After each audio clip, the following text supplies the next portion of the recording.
go to buy something, chances are you think about what you're going to buy. If you're in a restaurant, you look over the whole menu before you make a decision. If you're in a supermarket, you check out the nutritional facts and compare the price to the generic brand. If you're buying a car, you watch videos on YouTube and you go to the Kelley Blue Book value if it's a used car. And if you're buying a house, there's a whole checklist of things that you want to do to make sure you're making the right decision. Buying a stock should be no different. When we're considering a stock for a portfolio, after we've found it using our various methods, we have to put it through its paces to see if it's worth giving it a ride. I don't have a set checklist or a specific list of things I do every time I study a stock, but there are a few general categories or areas that I try to catch up on before I make a decision. Let's start with the basics and the most obvious category. How does the business work and how does it make its money? Before anything else, you have to understand, why does this business exist? What value is it bringing in the world? How much profit does it make off that value, or can it make off that value so that it might be a worthwhile investment? Take Netflix, streaming video company. It's a giant. It sells subscriptions to people all around the world to watch TV shows or movies through its app and website. It licenses or develops those TV shows and movies itself so that it can provide the entertainment to people around the world.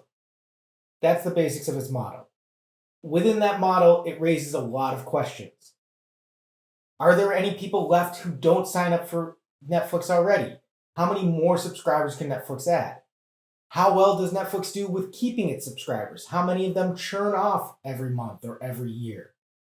What are Netflix's production costs like? Are they going to stay stable? Are they going to go up? There's a writer's strike right now. What happens after that? What happens in the short term with the content shortage, and what happens in the longer term when the economics change, if they change? And then, of course, how much money is Netflix making? How is it doing compared to its competitors, and so on? All of these questions to help us understand, okay, what is Netflix's business and what does it look like going ahead? Nike's a little bit simpler. It sells shoes and clothing for more than it costs them to make shoes and clothing, and it sells it in their own stores and on their own website and in other companies' stores and websites. Even there are questions that you can look into. How much more can Nike sell its shoes and clothing for than it costs them to make? What is its margin? How is that likely to change? Does Nike benefit from selling in their own store versus selling in other stores? Whichever business you look at, you need to understand the model and how it makes its money and what can affect its business in the months and years ahead. A stock moves based on the market expectations for its earnings in the months and years ahead. Focus first on understanding how the business works and then how its prospects might change in the future. Once you understand how the business works, you have to take a step back and look at the industry it's in to understand what its prospects might be and how to better measure the business. Is this a fast-growing industry, one with a lot of exciting growth ahead? Does it have a lot of competition that might eat away at that growth? Is this an industry where there are only 2 or 3 players who really matter? Is this a cyclical industry, one that's going up and down with the economic cycle or its own cycle?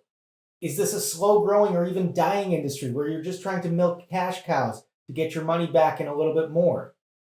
All of those factors can shape how your company will do, how it will perform, and what's realistic for it to hope for in its growth cycle or in its life cycle. Take online advertising as an example. In the 2000s, 2010s, this was a growth industry. This was a huge industry.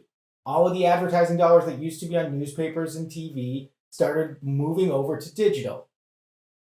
This buoyed companies like Google and Facebook, and honestly, not many other companies. Google and Facebook kind of sucked up all of the dollars.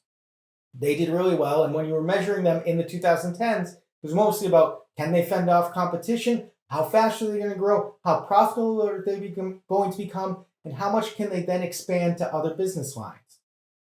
Then you get to the pandemic, when we're stuck on our phones and devices all day, and all of a sudden they have a second tailwind. They boom.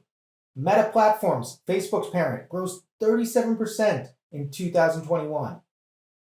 Alphabet, Google's parent, grows 41% in 2021. These are companies that were making $117 and $257 billion in sales. For them to grow that fast is really impressive and not repeatable.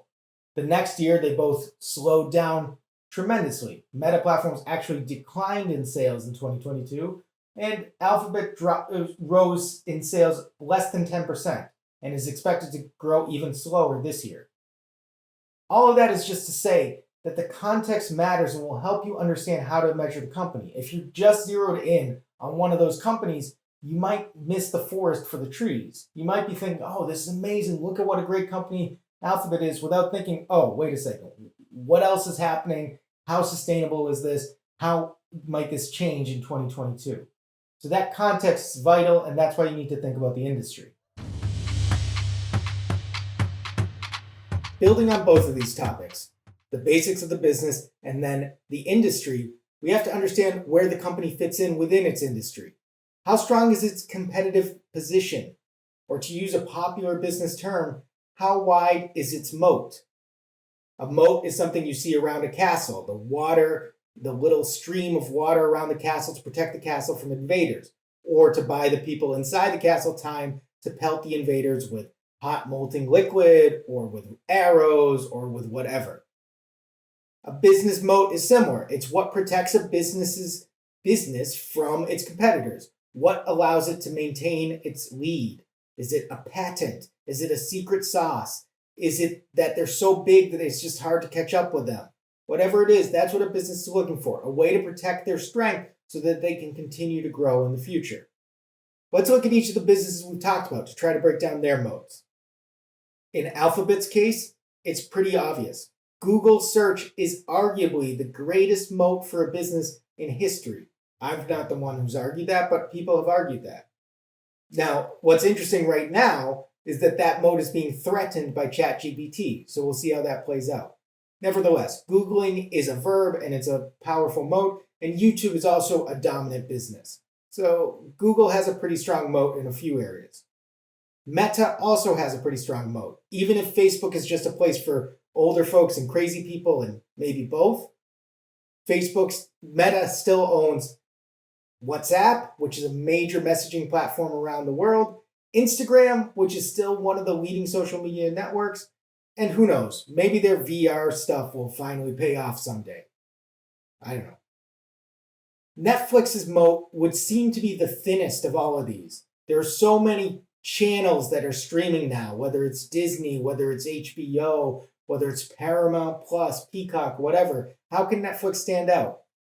And yet, it seemed like that they have won out as all of these new competitors have come into the streaming game. They're starting to back out, they're struggling, and Netflix is actually profitable now. So it may be that their moat has held up.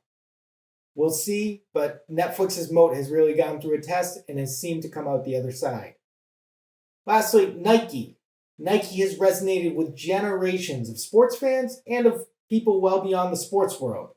They have a brand power and people recognize Just Do It. They recognize Michael Jordan. So Nike has a really strong moat in that sense.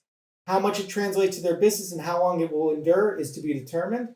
I would also say, without knowing, because I haven't studied this industry, Nike could have other process moats as far as how they source material, how well they manufacture, and so on. But that's what Nike is working on for their moat. Before you make a purchase, you need to know what you're buying. That goes double for a stock. You're buying a piece of a business, not just a piece of paper that goes up and down in value. For that reason, you need to understand how that business works. That starts with the basics we discussed here. What's its business model? What does its industry look like? And what is its competitive position? 2023 is a fascinating time to address these questions because things are changing so rapidly. We had the pandemic, we had the response, we had the inflationary aftermath, and things are still changing. I don't think we've hit a new normal in most businesses. That makes this investigative and understanding work harder, more fascinating, and still possible to do. And if you get it right, there's an opportunity to get even more value out of it. In our next video, we'll go beyond the understanding of the company's business to understand how it's doing. to look at the numbers and validate our insights here and get a sense of where those insights might take the business from a fundamental level. Subscribe to this channel to get that video. It'll come out next week. Check out shortinvestingguide.com for more materials about understanding of stocks business and the company's basic business model. Leave a comment if you have any questions, and thank you for watching. See you next time.